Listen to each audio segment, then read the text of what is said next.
तर गर्भपूर्व संस्कार होत असताना काही काही वेळेस इंटरनेटवर असेल किंवा आपण बघतो की रामायण वाचतात, महाभारत वाचतात, अनेक चांगल्या गोष्टी वाचल्याचा परिणाम गर्भावर होतो.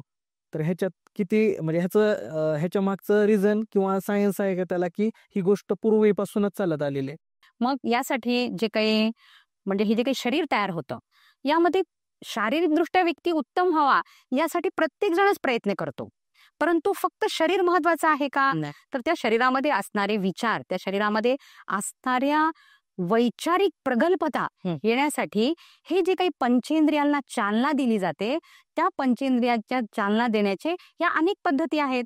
यामध्ये वाचन, विचार, संगीत ऐकणं. कारण ज्या प्रकारचा विचार आपण करू तसे विचार साक्षात गर्भामध्ये उतरतात, हे सिद्ध झालेलं आहे.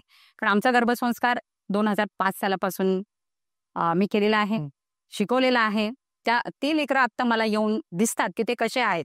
बघा, गर्भसंस्कार केलेली मुलं यांचे पंचेंद्रिय अतिशय विकसित असतं, त्यांचं मन बुद्धी स्थिर असतं, वैचारिक पातळी खूप हाय लेवलची असते आणि शरीर अत्यंत सुदृढ असतं.